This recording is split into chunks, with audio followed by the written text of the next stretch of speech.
processing and extraction of data and what that means for knowledge, what that means for personal data, privacy, these issues. I want to do something a little bit unorthodox in the beginning of this session.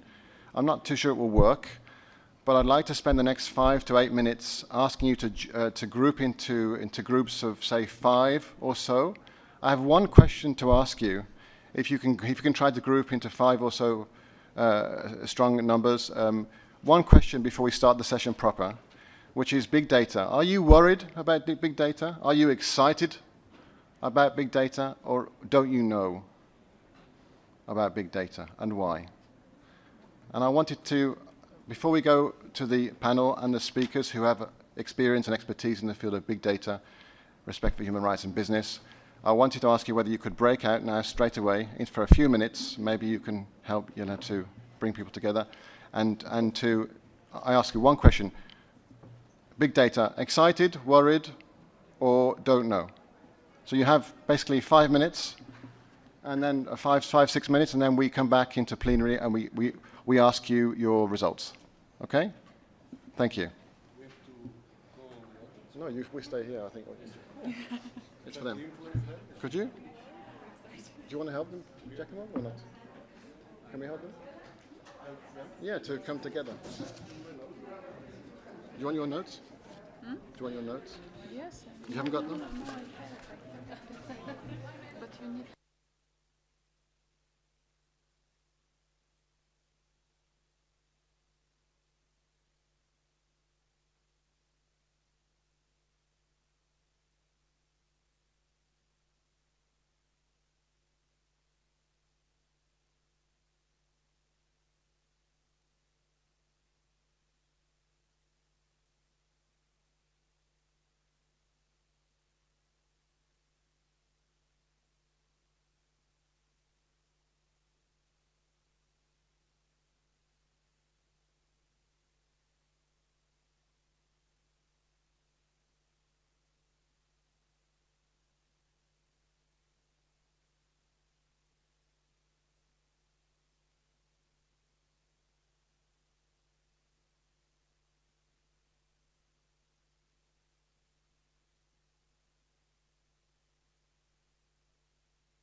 You have 1 minute to conclude your discussions and to be ready to speak. If you could identify someone to speak on your behalf of your group, thank you. 1 minute.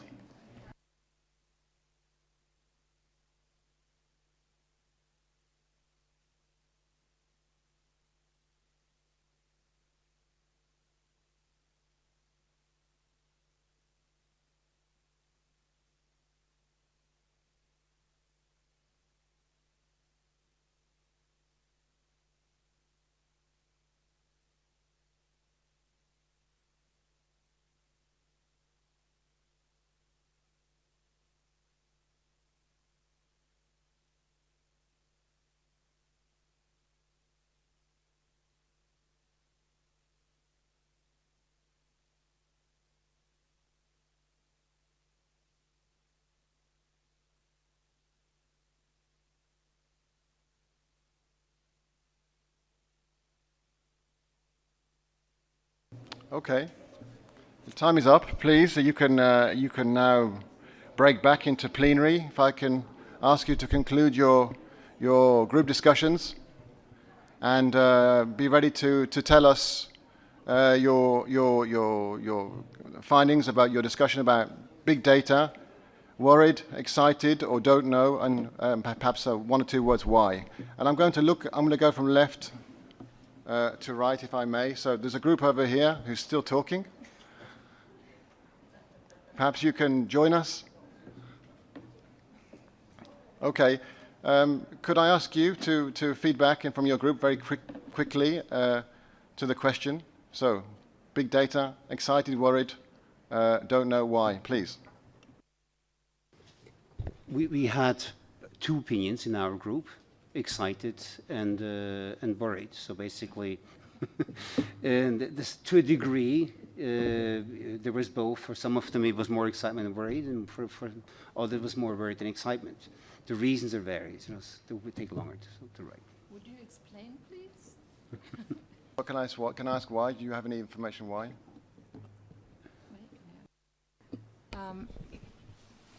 The excitement is that you can really do something in was heißt Forschung? In research. Research and all this. Research especially. But the worries were about disbalance of power, who controls, is it handled by computers, the fear of personalized profiling and a danger for democracy. Thank you very much. Is there a group at the bottom there? Did you deliberate? Thank you. I think I wouldn't say we're at the bottom, but okay. In our group, we realized that, yes, there is a huge potential for the big data and how they can be used. But at the same time, we worry that those data can be misused, some conclusions used against people. But one more point that we made during our discussion, that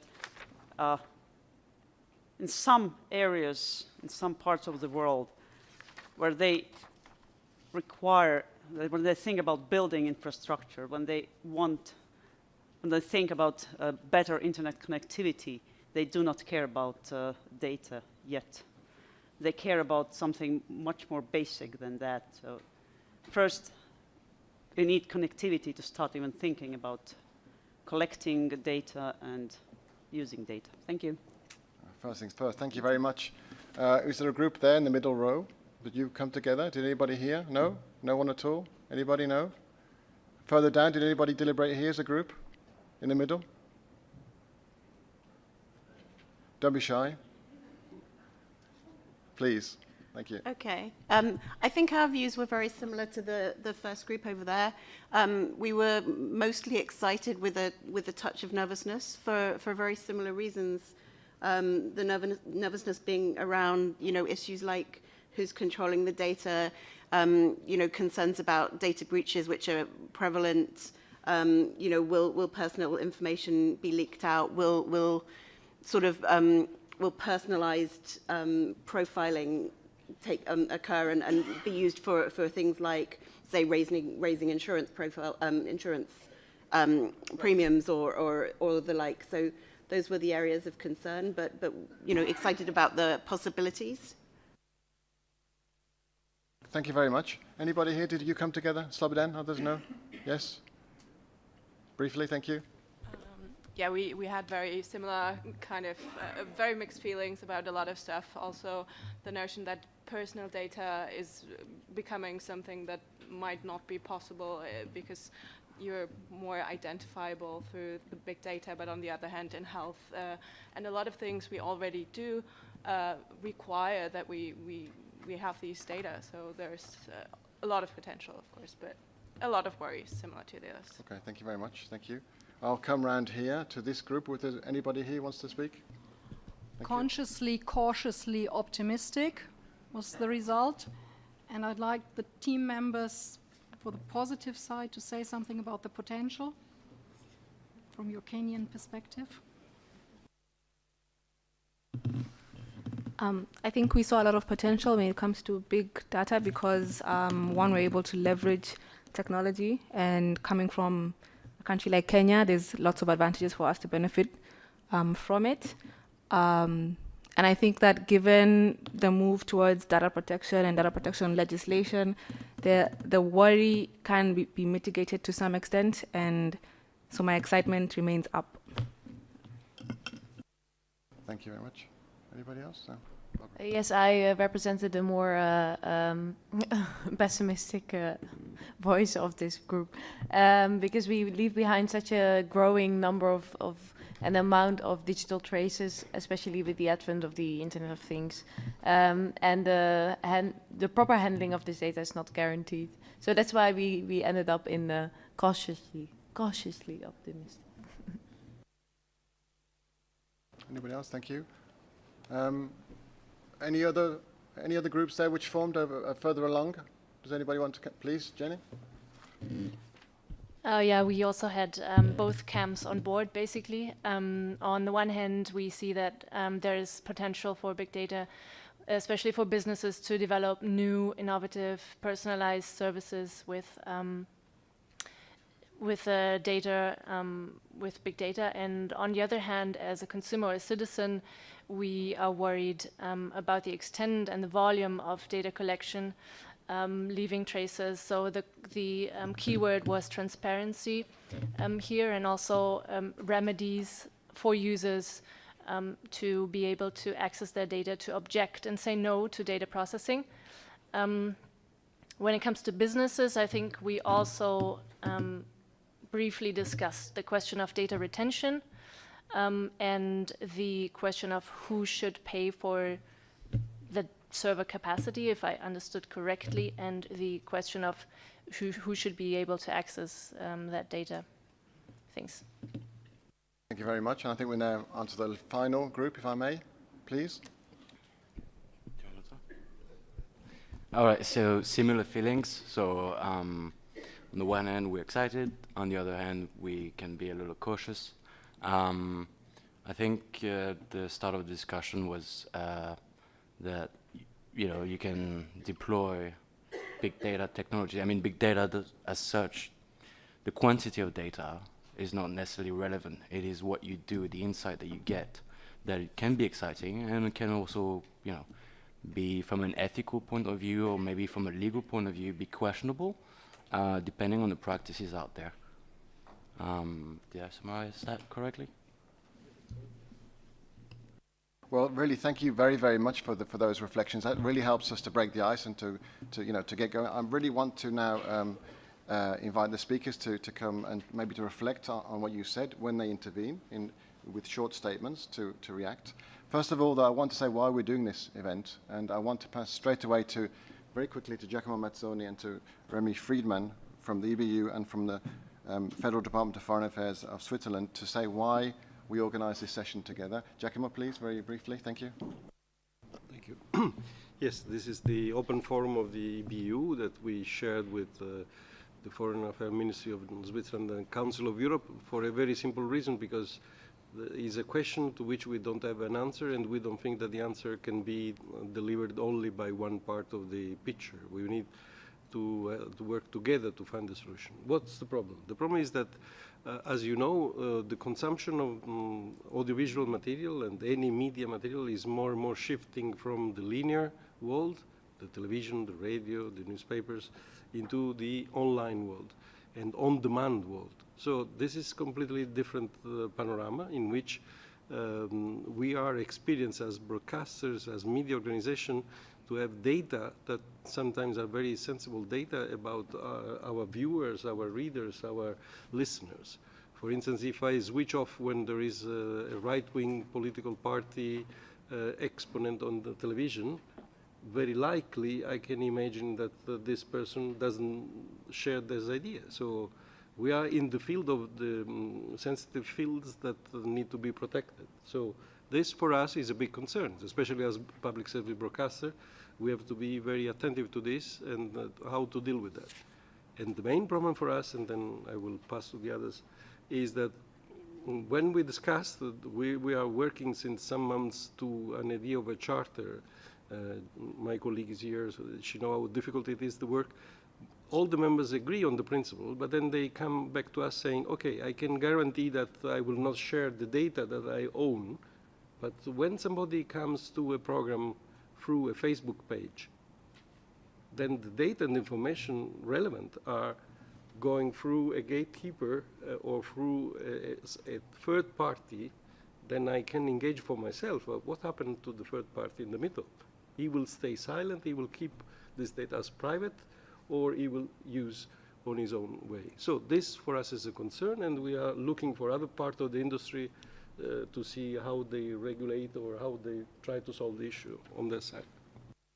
Thank you, Giacomo. Remy, do you want to say from what your feelings are? Well, thank you. I'm here because I'm worried. The more I'm worried, the more I'm excited, which also worries me a little bit. But actually, I'm here on behalf of the Swiss Federal Department of Foreign Affairs more seriously because we have a national action plan on business and human rights where we address how to implement the so-called UN guiding principles on business and human rights with their three pillars. What is the duty of the states to protect human rights? What's the responsibility of business to respect human rights? And do individuals, communities have access to an effective remedy? This action plan was adopted in 2016, a year ago, on the eve of the Human Rights Day, of which we celebrate the 70th anniversary this year. And we thought that since there are some indications that there are worries or concerns related to big data, we thought that we should be here because our National Action Plan doesn't contemplate specifically the issue of big data, but it has a level of mix, what we call a smart mix of legally binding and voluntary measures addressing the needs of different economic sectors. We're looking at, for example, at the private security sector through a multi-stakeholder initiative. We're looking at the security of the extractive sector, whether it respects human rights. We're looking at developing guidance for the commodity trade sector. And here we are looking at something emerging, an emerging issue that can have a dual use, can be used for good purpose, it can be misused, but it's something that goes across all sectors. It's not only related to the IT sector, it's something where we are all concerned as individuals, or utilizers, consumers, as businesses, as governments, across the economic sectors. What is big data actually a commodity on which we have to define what could be a responsible use? Do we need to develop specific guidelines? So we are currently in the process of implementing our action plan, and at the end of this year, we will review it. So in view of this review by the end of the year, can we identify the possible adverse human rights impact of big data, and do we need to do something here? Is there a potential of acting, possibly in a preventative way, together with all stakeholders, together with all partners, be they governments, private sector, civil society, algorithms, artificial intelligence, and others? Thank you, Remy. Thank you, Giacomo. That was a good introduction. I think it's clear now why we're here. Now, it's good that we talk about governments. Governments are there to protect human rights within the convention framework, and I'm very pleased to welcome Karina Kalugaru, who is the Council of Europe's thematic coordinator for information policy. She's also the ambassador of Moldova to the Council of Europe. And I know we've been working with companies very recently. I'd like you to maybe mention that and other things from your perspective as a government with companies and big data. Thank you, Karina. Thank you. Usually when we are talking about big data, we understand that in fact we have many stakeholders, and in particular governments, businesses, and the society. So in general, when we are talking about that, it's important to understand that the Council of Europe is not a new actor in this regard, because it has few instruments that are already in place. So one of them is the strategy on the internet governance, and the main objective of this, one of the main objectives of the strategy was to set up a platform of cooperation between business and internet companies and the Council of Europe. So this process was finalized by signing the exchange of letters between the Secretary General of the Council of Europe and the internet companies on the 8th of November. So right now we have eight companies and 6 associations that will try to work together in order to ensure a more protective way on working on big data.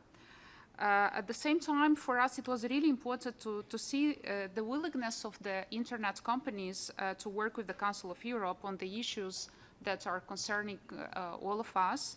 And it's quite important to have an exchange of understanding and exchange of information between the governments and the internet companies, because usually the Council of Europe or the intergovernmental agencies are issuing and drafting, adopting international instruments, not just from the perspective of the governments, but at the same time from the perspective of the national stakeholders that should implement all the legal binding instruments. At the same time, we have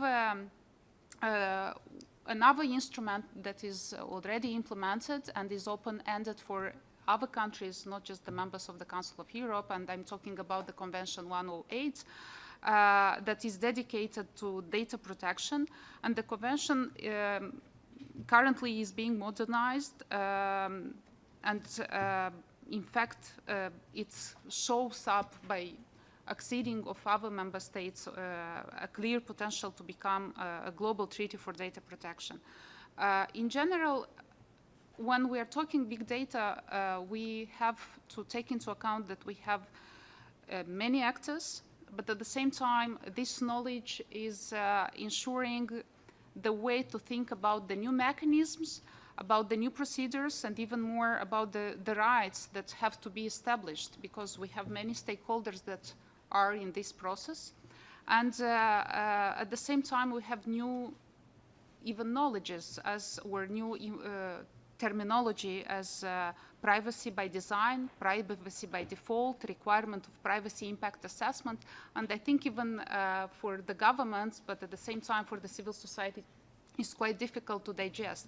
So when we have new instruments, it's really important to have understanding between all of us and to be effective and to protect our human rights, rule of law, and democracy.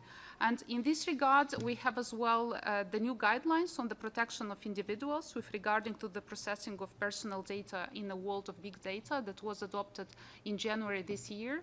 And I think on these issues we'll talk more Alessandra Pierucci. Thank you. Thank you very much. It's quite clear that for the first time it's quite historical in the Council of Europe in Strasbourg that we have companies coming in and sitting at the same table as the governments. So now it's a common concern, and there's common discussion going to be had from next year on these issues and other issues besides. Alessandra Pierucci is the chair of the convention committee that Karina mentioned, the Convention 108 on data protection.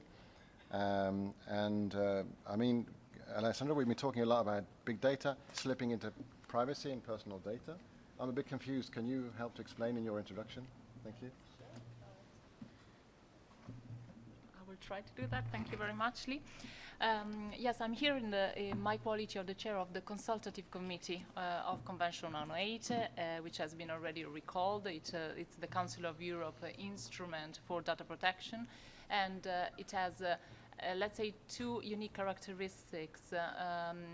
First of all, it's the only legally binding instrument at international level, and secondly, it has an open, let's say, character, as it was reminded before, as it can be ratified by not only members of the Council of Europe. Currently, it has been ratified by 51 parties.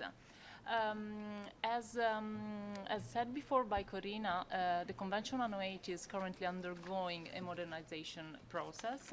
I just want to emphasize 2 or 3 aspects of the modernization process which are very relevant for big data. First of all, transparency. It has been recalled before as an important need to protect fundamental rights. The new modernized convention emphasizes the duties of data controllers to ensure transparency, which basically means that data subjects must be in the condition to understand what's going on with his or her personal data and the consequences of the processing.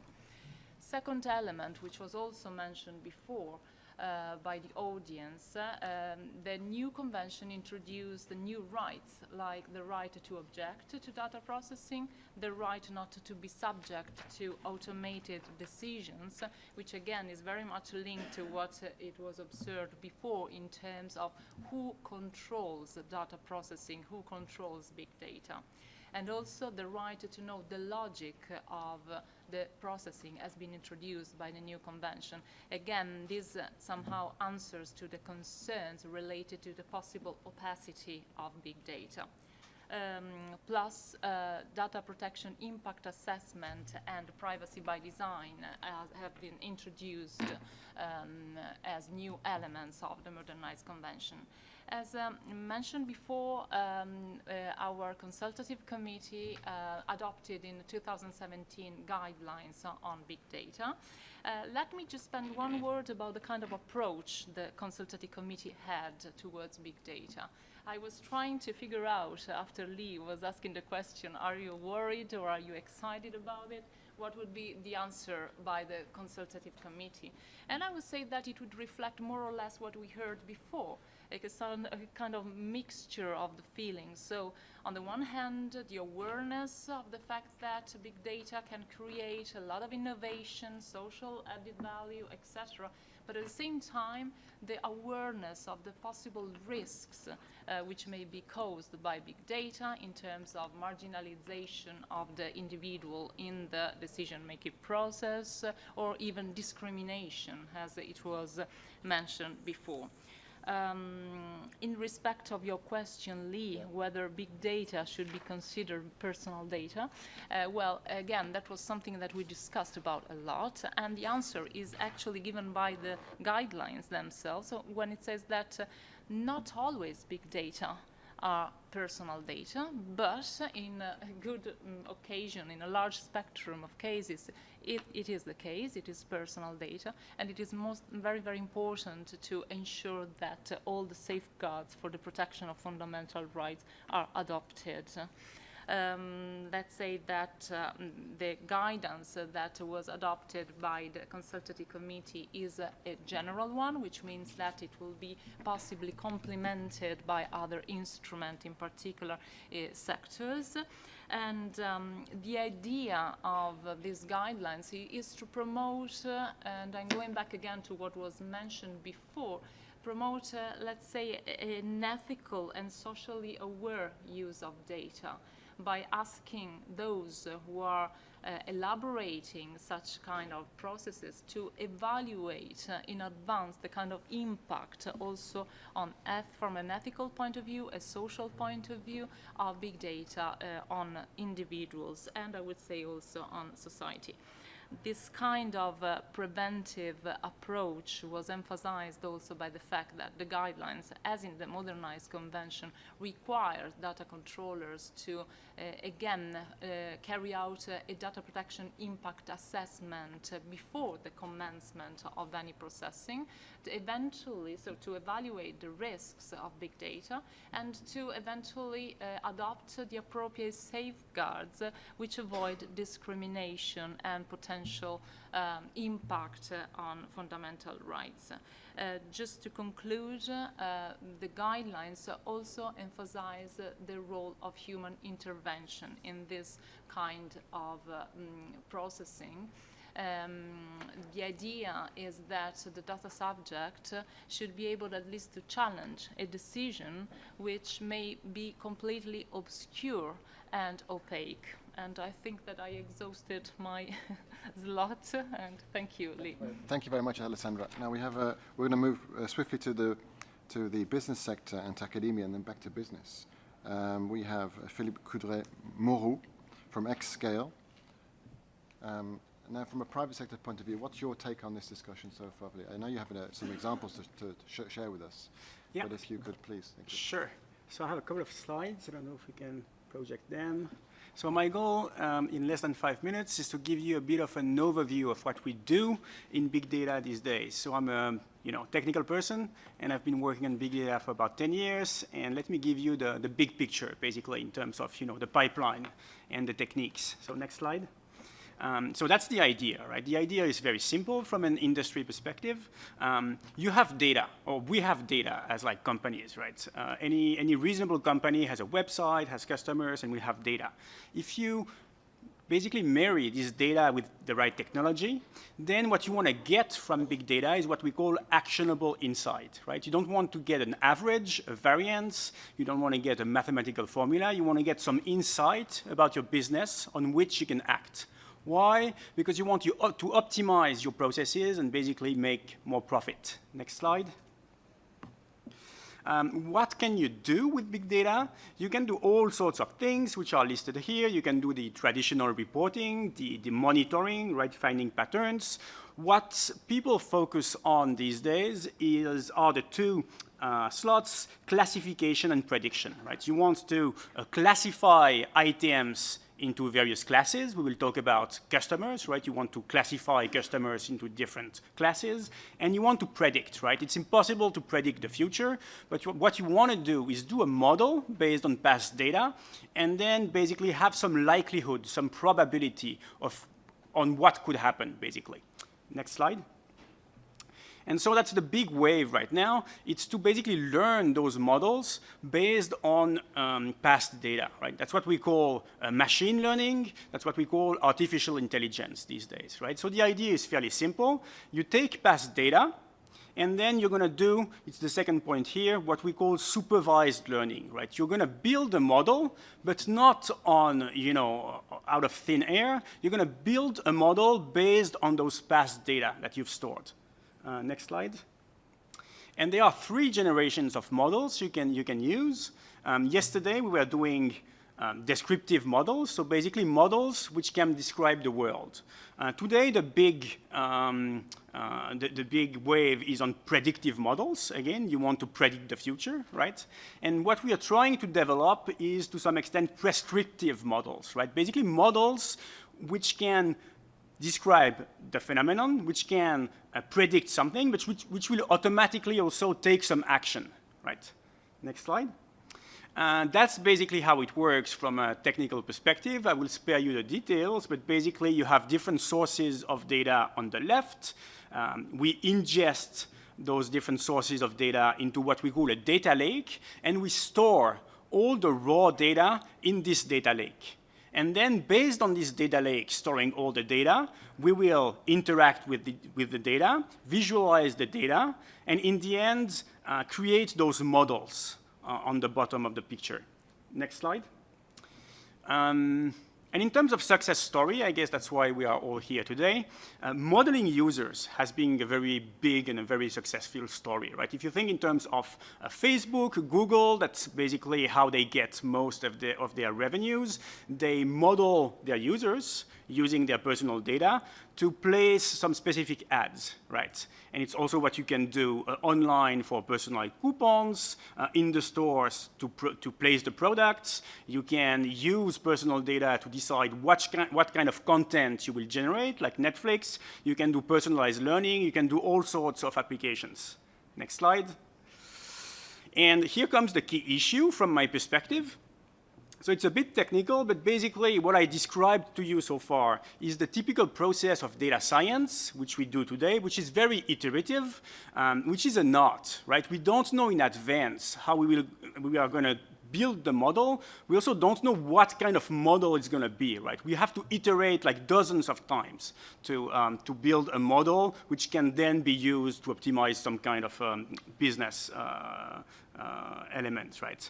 And so this model that we basically do a posteriori with the data totally conflicts with privacy rights and what we call in law the principle of purpose, which is exactly the opposite way around, right? You want to basically ask companies to say a priori what they will do with the data, right? But this is totally impossible today because we don't know as scientists what we will exactly do with the data. We have to try, we have to iterate dozens of times, and in the end, we will get a model. So I think this is one of the main issues in this space. And final slide, I see various solutions to bridge this gap between, you know, the rights that we want and the technology that we have today.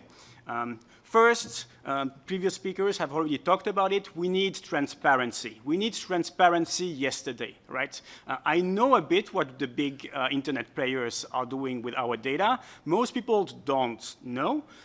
We first need transparency. We need to know what people do with our data such that we can start the discussion. As long as we don't have transparency, it's going to be very difficult to talk about those topics. Then we need to work on techniques which are better in terms of preserving your privacy, and that's what I'm doing in my lab in Switzerland. And in the future, that's more like science fiction, we need some automated way to basically broker the data, to basically say, okay, I'm willing to give this piece of data to get this free service, right? So we need some automated agents to do that. That's all for now. Thanks. Well, Philippe, thank you very much for being so honest, first of all, and so concise. It's really a pleasure. Thank you very much. Now, you mentioned a very key word, broker. Data brokers exist, and they collect and they send on, they sell data, aggregated data, personalized data. I understand that. And on that note, I want to pass to John Morrison, who is the Executive Director for the Institute for Human Rights and Business. We've heard some of the rules, we've heard some of the practice. John, what's your take? Thank you. Thank you, and it's a pleasure to be here. I'll end on the issue of data brokers briefly, but maybe just to react to a few things you've said already, and I've already heard the panel say. Observation number one, this is too big for any one easy answer. Big data and AI is hugely complex. It's almost like saying, do you like food? Yeah, I like food. It's good for me and it's bad for me. The second is the existing business and human rights framework, the tools that we have in the human rights box. Remy has mentioned the UN framework. These things are stretched to the limit when we come to these questions. The third observation is on this issue, every company is an ICT company, and yet it's only the ICT companies that are really talking about the responsibility elements of big data. Very few businesses in any other sector are talking about this beyond data protection. Data security, they get that, but they don't talk about much else. And D, where we're going is 70% of this will be business-to-business data traffic, the so-called industrial internet. And most of those companies do not see this as a human rights issue at all. So I think moving forward, we have to put things in buckets we can get our arms around. Short-term, medium-term, long-term risks. And I probably should say first, of course, this technology delivers a huge upside, both commercially and in human rights terms. I mean, I won't even I haven't got time to talk about the upside. I'll go straight into the risks. But take it for granted, there is an upside.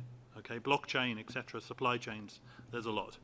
But in terms of risks, the short-term risk where people, policymakers and others seem to be in the game is data security, data protection.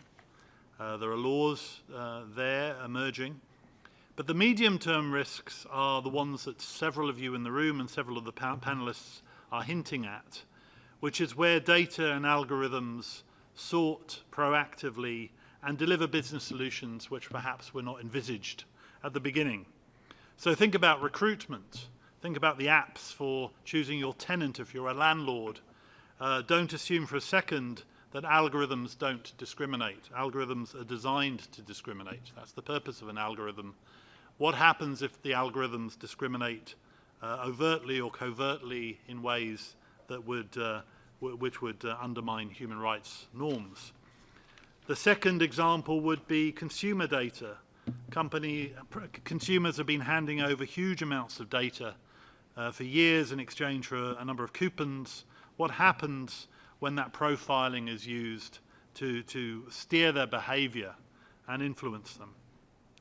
Third example, facial recognition technology has a lot of upsides, but what does that same technology mean in the hands of repressive governments, some of whom are pouring huge amounts of money into these developments?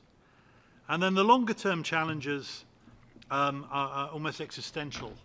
And I think for the last speakers, this issue of human agency, whether we can find an automated response to navigating some of these dilemmas, I worry what it means as we remove humans out of the decision-making process. We see it around the debate around drones and killer drones. What does it mean to create technologies where a human being is not involved in the decision to kill someone? The most fundamental of all human rights, the right to life. That's hugely subversive to the whole human rights framework of the past 70 years.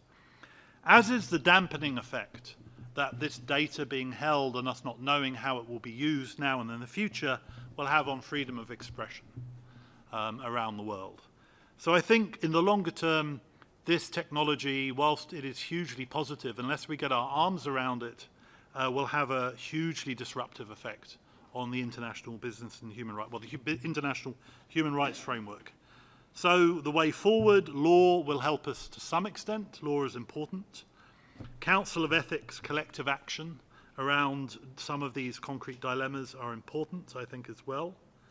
I think the particular role of data brokers, people who make money out of the selling of data, needs to be explored and heavily regulated, I would say. I think that's a weak link in the chain that we don't talk enough about. And I'd say it's more than transparency.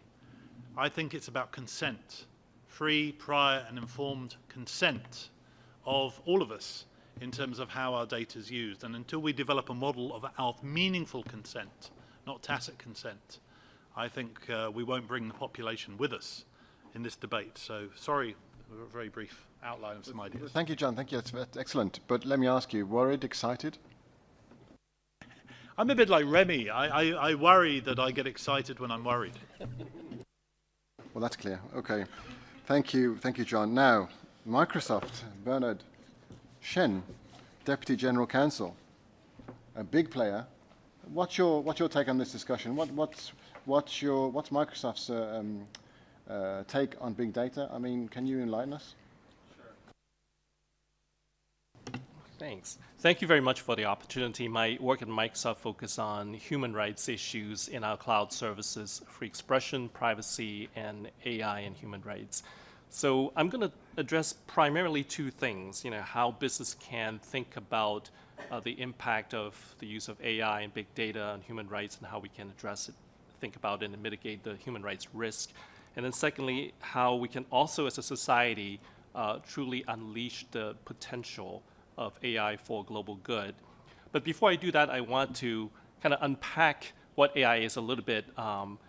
Philippe did a very helpful, comprehensive discussion. But for me, I try to think about it in four elements. I think of the use of big data in machine learning and then creating AI to help us in the following four components. One is that you really start with a human purpose, because artificial intelligence cannot tell itself what it wants to accomplish. So people decide as in the first instance, what we're trying to accomplish, the human purpose.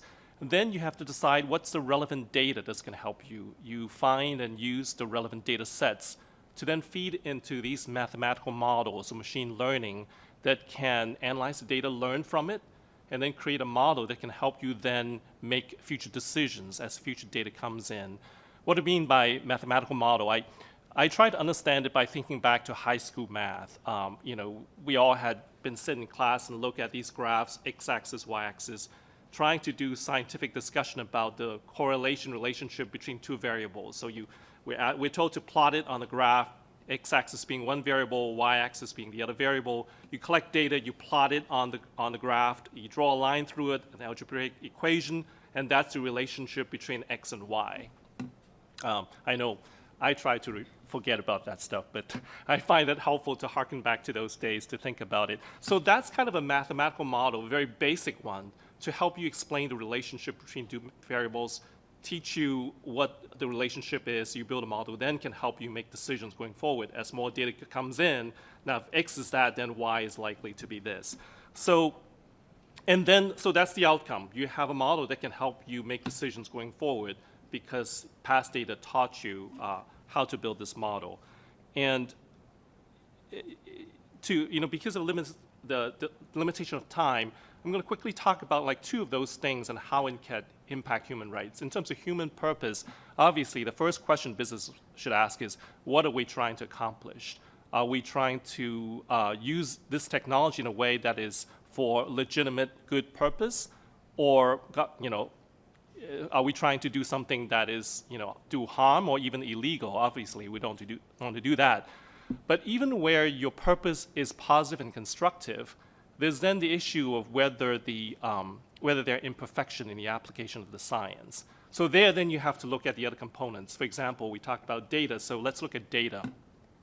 When you want the science to be applied correctly and appropriately, you want to look at what data you use to feed that learning process. You want the data to actually be comprehensive and representative. You don't want it to be limited and biased. For example, if you're talking about an employer trying to build a model to help it make hiring decisions to hire new employees, if this company only looks at, draw on data from existing employees or past employees to train this machine so that it can help it make decisions going forward, the first question you should ask is, well, does it existing or past employees even, are they diverse? Are they representative? Or are they traditionally very non-diverse along racial, gender lines, and et cetera, so that it really is not a good representative data set? So what it points to that, it's an interesting question as to what data you should use, because it's understandable that when you look at these issues and you're concerned about racial discrimination, for example, your initial instinct might be, well, you better not use race data in your analysis. But what it turns out in various fields of science and research is that that may not be actually the right answer, because if you do a data learning exercise and you have a number of fields, in the area of employment, you have the employer age, gender, race, home address, etc. If you remove race, for example, home address is still there, and there's a high probability that there's a fair amount of correlation between where people live and what their racial ethnic background could be. So you might think you have removed racial bias by removing that data field, but address is still in there. So now as you learn from those data and you build a model, the bias, the inappropriate bias may still be in there because your the home address of the employees are still in there, past employees. And you're actually influenced by biased data to drive your future decisions, but you may not even realize it. You think that you have achieved a racial neutral approach when in fact you haven't. So I think what that teaches is that it's not always as simple as it seems. You might think less is more, but in this case, less is not necessarily more or better. Less may indeed be less. So it just illustrates the complexity of data science, and we really need to look deep into sometimes the first instinct or assumptions. So in terms of how Microsoft tries to get better in addressing these issues, a number of things. Satya Nadella, our CEO, not long ago, outlined 6 principles on the use of AI technology. AI must be designed to assist humanity, must be transparent, maximize efficiencies while respecting human dignity, must respect privacy, and it must be accountable so that humans can step in and undo unintended harm. And then lastly, it must guard against bias and inappropriate discrimination. The other things we do is that we realize that we cannot do this appropriately and uphold these principles alone. We together with a lot of other companies, formed this partnership on AI to to learn from each other, develop good practices so that we can use AI responsibly. And then finally, last point, because on the session description that talks about rugged principles, we fully recognize that we need to live up to, we're committed to rugged principles, so we have publicly announced and acknowledged that we are internally conducting a human rights impacts assessment on the use of AI. Bernard, thank you very much. It's a responsible approach. Thank you very much. I think you've been very efficient and concise in your words. I think that we talk about data protection, privacy. This is also about data governance, which is a shared approach, which is what you mentioned, Giacomo, the need to come together on the same page and have the same common approach to governing data in all its forms.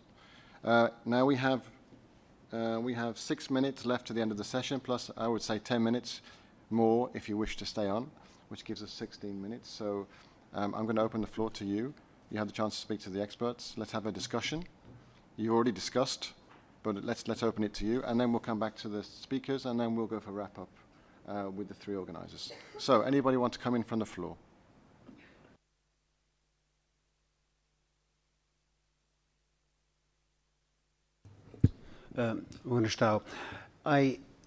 I'm worried about the fact that we always look at human rights as if it was just about my rights. And the typical situation that I live through right now on the internet, where big data is being used extensively and affects us all in daily lives, is the suggestion economy.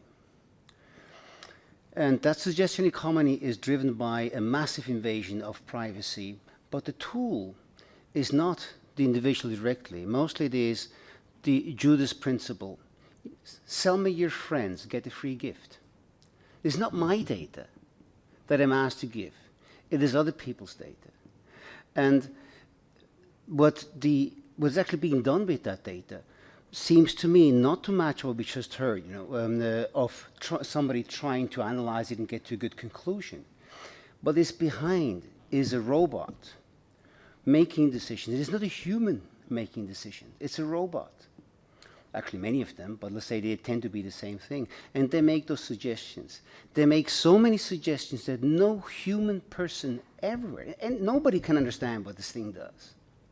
And it creates so many situations that may be analyzed, maybe 100 in a million, but that's not going to make a difference. We don't know what the other decisions are that these robots make. We're actually already in a total loss of control.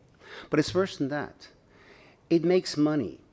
And of course, if a company like one of these big companies that work in social networks does not do that, does not use it, it is going to be eliminated in the competitive environment. So actually, even without desiring to do so, it's going to go on and do as much as it can in collecting data and making suggestions. Thank you very much. Giacomo, do you want to come in? Quickly, I see no hands on the floor, please. Yeah, just simply to point on word, if you look at the composition of the panel, we have invited companies that are not making the core business through the data, because there is a whole range of companies that can use the data, but they are not willing to exploit the data to make money out of it immediately, but probably to make better services to the audience. That's the problem. So I would like to hear what are your suggestions, how we can go towards that direction. This is the endeavor for all the companies that are not willing only to use personal data to make money. It's a very simple reflex. We have to go beyond, and I think that even for the business industry is important to go beyond that. Thank you, Giacomo. Anybody want to come in? Jelena Močević, please.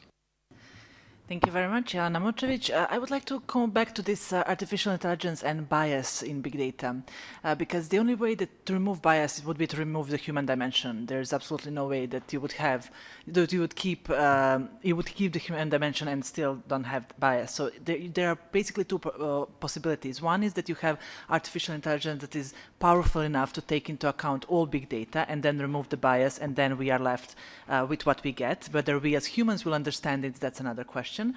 The other one is if the other panel on the artificial intelligence was saying that the ultimate goal of artificial intelligence is to give it the cognitive abilities of humans, then my question would be, if this happens, if we do give cognitive abilities, emotions to artificial intelligence, should we then thinking about expanding the human rights approach to also include the artificial intelligence rights approach? Thank you. Okay, that's we're going deeper. John, you want to quickly respond? Yeah, I worry about your first premise about somehow removing the human bias. I mean, I think, from what I've read and understood about the way this is going, to assume that there's any point in the future where removing humans removes bias is illusory. I mean, the biases are hardwired in through assumptions, through missing data, through the way machines learn. Never, I think, any correlation between automation and removal of bias is dangerous. I don't think you were suggesting that, but there are a lot of people there that somehow think, because it's somehow mathematics and science, that bias doesn't apply, or we can get to a point where we limit the fallibility of humans. And I think that's a very dangerous correlation. If I may come in, I think, there's understandably, there's a lot of anxiety about machine, AI decision-making being biased. And I think one way we could think about is that there seems to be an underlying assumption that human decision-making may be superior to AI decision-making. But the fact is, human decision-making could also be the ultimate black box, maybe even more difficult to explain than AI decision-making. Because if you ask a person why they make a decision, one, they may not tell you the truth, they know they're lying. Two, they think they're telling you the truth, but they have unconscious bias that they don't even know about. Whereas if we consciously choose to apply science to look for patterns of behavior that people, human decision makers themselves, don't even know, but data and patterns can reveal, then we have the opportunity to do something about it. We can't even begin to solve a problem we don't know about. But if we apply science to try to look for it, we have the opportunity to address it. And that's just the beginning of the potential benefits. I know it's natural to think about AI as only for business, but even in the context of business, there is a lot of public good that's possible. You think of the environment, a power company that can more efficiently control and manage the use of resources so that there's less waste, more efficient, farmers practicing precision agriculture so that they can increase yield to feed the world's hungry at the same time using less resources. That has tremendous impact on people's lives. But are farmers for-profit business? Yes, they are. But there's a lot of global beneficial impact that comes with it as well. I would like to comment very quickly on the bias from a technical perspective. Today, it's basically impossible to build a model without any bias, right? But what we can do, so I hope there is still hope, we can basically run experiments to verify if a model is biased or not for a particular type of bias, and we can try to correct that, right? So we have this kind of feedback loop again and this iterative approach, which can basically improve the model. So that's the state of the art. If I can also just come back to that, yes, absolutely, you're absolutely right. That's why I was asking the question, because I come from the background where most people actually think that the AI will be superior without this bias, but not all bias will be absolutely harmful for people, or some bias is absolutely necessary. So as long as we can not control AI, but direct it in a way to correct the bias that is harmful, that would be already enough. Thank you. Thank you. Annette Mulberg, you wanted to come in, please. Well, it's hard to make a vision, to present a vision in the rest of 2 minutes here. I think the basic problem is that it's now the whole procedure of the technology use is very business driven. And we did not develop business models that are without data use. We could have done. There is a long tradition of the discussion on technological sovereignty. It is not really followed up. There was no real support by, for example, the EU in certain research projects. There was not big support in different forms of using social media or setting up social media.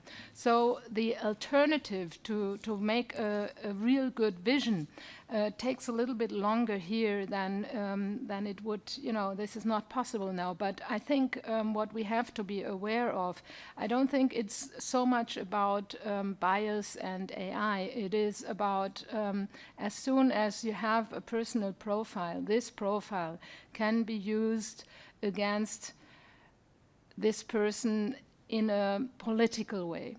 It can be misused in any way. It is just who has the access, has the power to misuse it. And this is the basic problem here. And therefore, we have to be really extremely careful with personal data. And so we all agree on these nice examples of agriculture as long as it is not against the guy who is actually, what is a peasant, right? So if he still owns it, then it's nice. If it's, again, if people who own the data make him unemployed, it's also a problem. But in general, this field is the nice part, the agriculture part. But the personal data, the personal action, this is a democratic problem, and we really have to think careful about that. Okay, thank you, Annette. Any more comments from the floor? Anybody want to come in on this discussion? Please. Thank you. Thank you. My question is more a question. Where are the ideas going for regulating this? In other words, you've got this treaty from the Council of Europe, but are there other ways in which people are addressing effectively a regulatory strategy that can address some of these challenges? Very good question. Alessandra, you want to come in on that quickly? Yes, from my experience, I can say that at the European Union level, at the Council of Europe level, there is a reflection which is going on definitively on the impact of new technology, of big data, artificial intelligence on human rights. Of course, it's something which has just started, and I have the feeling that what is caught at the moment is more the problematic aspect rather than clear solutions. Let's say that from our side, from the purely data protection perspective, the answer where we try to give some answers in the guidelines I mentioned before, and I just want to echo what has been said by John before about his concerns to exclude completely the human component in the decision-making process. And I think that was very much the intention of the guidelines, to create a tool towards that kind of direction we're taking. Thank you, Alessandra. Now I'm looking around. I don't see any more comments. And I'm going to queue up. Are there any more remote, anything on remote, Peter? Anything come through? None at all? Okay. Well, I'm going to queue up our colleagues, Peter, Giacomo, and Remy, to give some final wrap-up comments. These are the people which actually brought us here together today. But I would say on my own behalf that, big data, the horse has bolted. It's out there. It's being done. It's being collected and stored and used for predictive analysis, etc. Big data analytics. I recognize that companies don't have an obligation; they have to respect human rights, but states have a duty to protect people and their private life, and that means the protection of their data. So we have guarantors, we have those who don't necessarily have to comply if they don't wish to. So then it comes down to a question of enforcement. States enforcing rules with regard to perhaps companies. And my other point is the propensity to turn big data, or let's say anonymous data, into personal data. And I don't know what that means. I mean, if there's a great propensity to turn your data, which is just aggregated and not you, but has elements about you, into and then collected and put with other data, and then makes you, then that propensity, I'd like to know more about that. I mean, I'd like to know what the risks are. Maybe it's too late for the precautionary principle, but in going forward, I think we need to try to build in some risk assessment, and I know that that's being done. We hear from Microsoft, But is it enough, or do we have to go towards enforcement to really get the pedal to the metal? On that point, I'd like to now conclude with the comments of maybe Peter first, then Giacomo, and then Remy, please. Peter, briefly, thank you. Oh, thank you very much. Thank you, Lee. Would like to thank you, the co-organizers, Remy and Giacomo, for this panel, and I would like to thank the panelists. I think it was an extremely rich and informative panel, and I would like to really thank the audience. You were actually very great, and I think I can be cautiously optimistic under the condition that human oversight and human control will remain around this question, and will be of use when implementing this technology. I think risk and potential has been really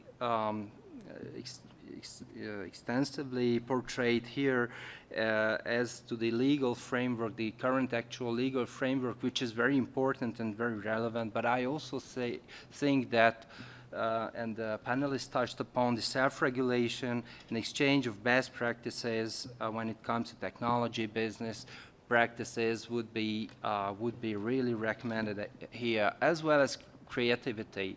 And this is why I'm cautiously optimistic, because I heard a lot of creative idea how to tackle this risks, which comes with this great potential.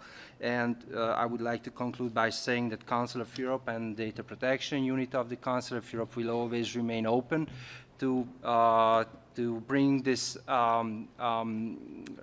thinking further and to cooperate, even in either in the framework of this exchange of letters with big companies or in another framework with other organizations or stakeholders. Thank you very much again for everybody. Thank you, Peter. Giacomo, did this match your expectations?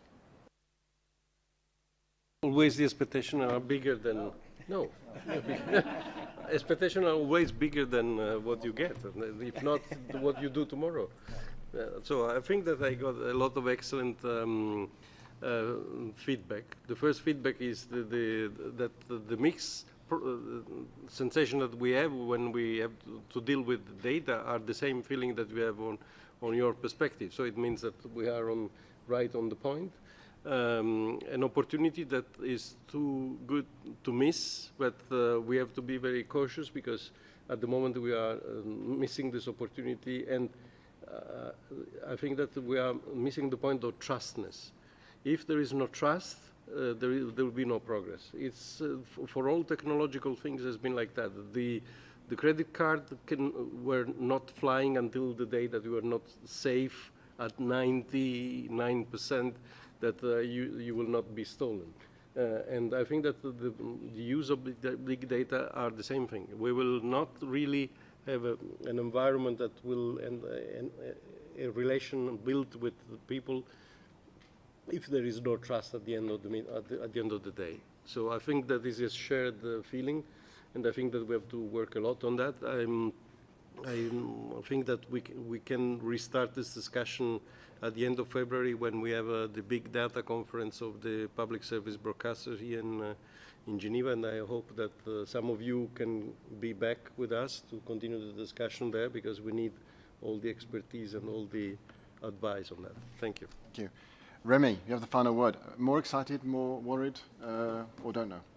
Thank you. No, I'm really excited because under the pressure of time, very compressed here, we were actually able to produce a lot of data, which I hope we can collect. I see that this machine was less biased than me when I was writing down the notes while we were talking. So I'm really happy to have had these wonderful co-organizer, co-panelists, and a very active